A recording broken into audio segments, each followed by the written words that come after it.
Teaching pathway में सभी का स्वागत करते हैं और आशा करते हैं कि आप सभी ठीक होंगे। मैं हूं आपका दोस्त डॉक्टर आलोन। आज का जो वीडियो रहने वाला है इसमें हम प्रीवियस ईयर 11th क्लास का जो बॉटनी का पेपर हुआ था वो डिस्कस करने जा रहे हैं कि किस तरह से क्वेश्चन पूछे जाते हैं। और 35 मार्क्स का ये मैक्सिमम पेपर रहता है और 1.5 घंटा जो है 1.30 मिनट्स का ये पेपर रहता है। सेक्शन ए में जो क्वेश्चन पूछे गए थे पहले हम वो देखेंगे। ये कहता है very very short answer type question. तो 1 मार्क्स का ये एक क्वेश्चन होता है। देखते हैं क्या इसका आंसर है, क्या कुछ है। सबसे पहला जो है वो क्या है, वो है conjoint and closed vascular bundles with no phloem parenchyma में बी ऑब्जर्व्ड इन। ये किसके अंदर आपको देखने को मिलेगा, ये पहला बता रहा है। तो इसमें अगर हम बात करें इसका जो आंसर आएगा वो आएगा मोनोकॉट स्टेम के अंदर। क्या आएगा? मोनोकॉट स्टेम जो है इसका करेक्ट आंसर है। तो 1 मार्क्स यहाँ पे आपको मिल जाएगा। इस तरह से दूसरा क्वेश्चन पूछा गया था प्रीवियस ईयर में कि बाइनोमियल नॉमेनक्लेचर का मतलब क्या होता है। तो याद रखना, बाइनोमियल का मतलब होता है वन नेम कंप्राइजिंग एक के अंदर जेनरिक होता है और साथ में एक स्पेसिफिक एपिथेट होता है। ठीक है ना। तो आप ये लिख सकते हैं जैसे बाइनोमियल होते हैं दो, इसमें एक आ गया जीन्स आ गया, दूसरा आ गया species. Homo sapiens for example, homo एक आ गया जीनस, सैपियंस आ गया स्पीशीज। ठीक है ना। तो ये होता है binomial nomenclature. Non albuminous seed is produced in, ये कहाँ पे होते हैं, किसके अंदर होते हैं? तो ऑप्शन है मेज, कैस्टर, वीट। तो पी जो है इसका आंसर आएगा। क्या आएगा?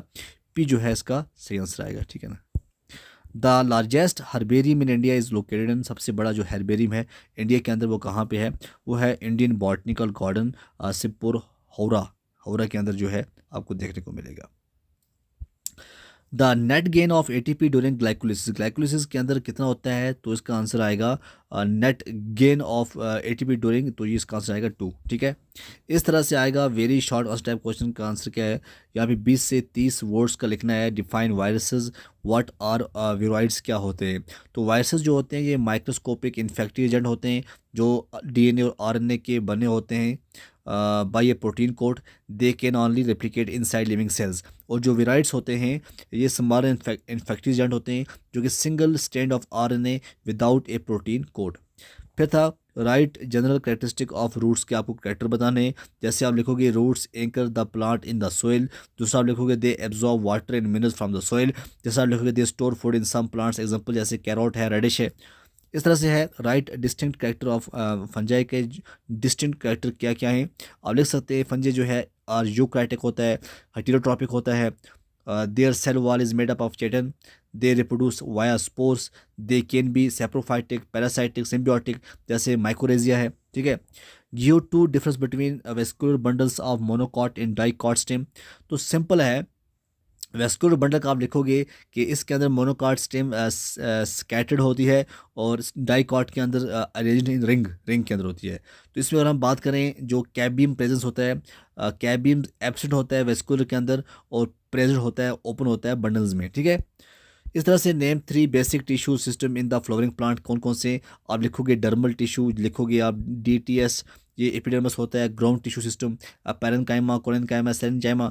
वेस्कुलर टिश्यू होता है जाइलम एंड फ्लोएम। ठीक है। उसके बाद था short answer type question section C. 3 marks का आपको आंसर बताना है। How is 5 kingdom classification advantages over 2 kingdom classification. तो ये क्यों है? द 2 किंगडम क्लासिफिकेशन जो है Plantae and Animalia was insufficient as some organisms showed both plants and animals characteristic।